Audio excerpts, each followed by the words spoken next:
नमस्ते दोस्तों, easy study channel आपका एक बार फिर स्वागत करता है। दोस्तों, आज है 16 मई। आइए शुरू करते हैं आज के 10 महत्वपूर्ण करंट अफेयर से। उससे पहले आपसे एक निवेदन, यदि अभी तक आपने चैनल को सब्सक्राइब नहीं किया तो सब्सक्राइब कर लें और बेल आइकन को प्रेस कर दें। सारे प्रश्न महत्वपूर्ण हैं, इसलिए कृपया वीडियो को अंत तक देखें, बीच में ना छोड़ें। पहला प्रश्न है, वित्त मंत्री निर्मला सीतारमण ने 15 मई को 20 लाख करोड़ रुपए के पैकेज का तीसरा ब्रेकअप बताया। कृषि इंफ्रास्ट्रक्चर के लिए कितने करोड़ रुपए दिए जाएंगे? 1 लाख करोड़ रुपए। महत्वपूर्ण तथ्य, कृषि इंफ्रास्ट्रक्चर के लिए 1 लाख करोड़ रुपए दिए जाएंगे। इससे कोल्ड चेन, फसल कटाई के बाद प्रबंधन की सुविधाएं मिलेगी, किसान की आय भी बढ़ेगी। स्लोवेनिया वैश्विक महामारी कोविड-19 से मुक्त होने की घोषणा करने वाला किस महाद्वीप का पहला देश बन गया है? यूरोप। महत्वपूर्ण तथ्य, स्लोवेनिया वैश्विक महामारी कोविड-19 से मुक्त होने की घोषणा करने वाला पहला यूरोपीय देश बन गया है।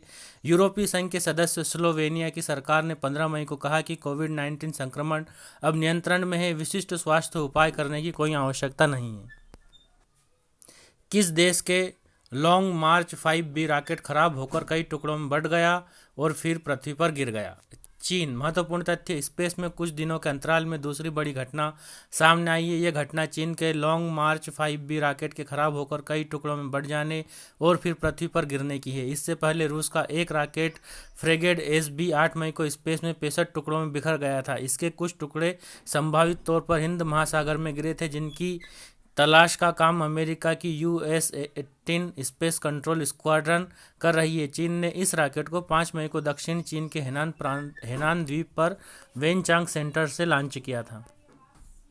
किस वैश्विक संगठन के अध्यक्ष रोबर्टो एजेवेडा ने अपने पद से त्यागपत्र दे दिया है?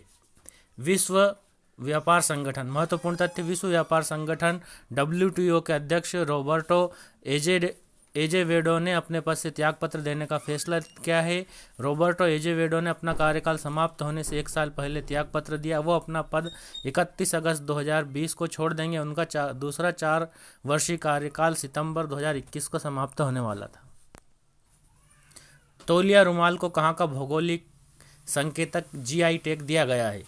तेलंगाना। महत्वपूर्ण तथ्य, झारखंड की सोहराई खोवर पेंटिंग और तेलंगाना के तेलिया रुमाल को भौगोलिक संकेतक GI टैग दिया गया है। GI tag geographical indication registry द्वारा प्रदान किया जाता है। रक्षा मंत्री राजनाथ सिंह ने दिल्ली से वीडियो कॉन्फ्रेंस के जरिए कहा, भारतीय तटरक्षक के पोत ICGS सचेत तथा इंटरसेप्टर नौकाएं C450 और C451 का जलावतरण किया। गोवा। महत्वपूर्ण तथ्य, गोवा में भारतीय तटरक्षक के पोत ICGS सचेत तथा इंटरसेप्टर नौकाएं C450 और C451 का जलावतरण किया गया। इस पोत का निर्माण गोवा शिपयार्ड लिमिटेड और इंटरसेप्टर नौका लार्सन एंड टूर्बो शिपयार्ड द्वारा प्रधानमंत्री नरेंद्र मोदी की मेक इंडिया पहल के अनुरूप स्वदेश में ही किया गया। बंगाल की खाड़ी में बना कम दबाव का क्षेत्र चक्रवात का रूप धारण कर सकता है। इस कारण 16 मई शनिवार की शाम तक यानी आज भीषण चक्रवाती तूफान उठ सकता है। कौन सा भीषण चक्रवाती तूफान उठ सकता है? अम्फन। महत्वपूर्ण तथ्य, 16 मई की शाम तक भीषण चक्रवाती तूफान अम्फन उठ सकता है। यदि यह सक्रिय हो गया तो खतरनाक साबित हो सकता है। बंगाल की खाड़ी में उठने वाले इस तूफान के असर को देखते हुए मौसम विभाग ने कई राज्यों को अलर्ट किया है। इसके चलते तेज आंधी और बारिश की संभावना है। ऐसे में ओडिशा के 4 तटीय जिलों को विशेष सतर्क रहने का कहा गया है। पुणे स्थित राष्ट्रीय विषाणु विज्ञान संस्थान NIV ने किस निजी कंपनी द्वारा बनाए गए एलिसा किट्स की पहली खेप को मंजूरी दे दी है? जाइडस कैडिला। महत्वपूर्ण तथ्य, पुणे स्थित राष्ट्रीय विषाणु विज्ञान संस्थान ने एक निजी कंपनी जाइडस कैडिला द्वारा बनाए गए एलिसा किट्स की पहली खेप को मंजूरी दे दी है। भारतीय आयुर्विज्ञान अनुसंधान परिषद और NIV ने कोरोना वायरस से संक्रमित रोगियों में एंटीबॉडी का पता लगाने के लिए परीक्षण के लिए पूर्णतः स्वदेशी टेक्नोलॉजी से विकसित इस एलिसा टेस्ट किट को स्वीकृति दी है। इस किट की संवेदनशीलता 98.7% है।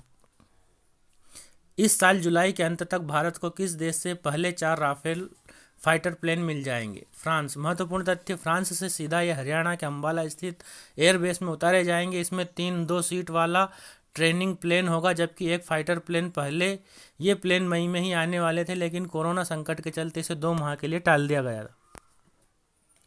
सिक्किम स्थापना दिवस कब मनाया जाता है? 16 मई यानी आज।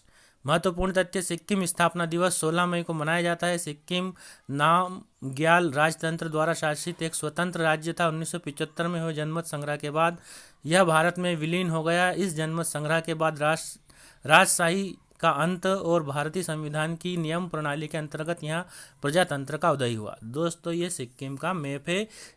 इसके यह चाइना, नेपाल और भूटान की बॉर्डर को टच करता है। तो दोस्तों, ये थे आज के महत्वपूर्ण प्रश्न। यदि आपको अच्छे लगे हो तो वीडियो को लाइक करें, अपने दोस्तों में शेयर करें और हमारे चैनल इजी स्टडी को सब्सक्राइब कर ले और बेल आइकन को प्रेस कर दे।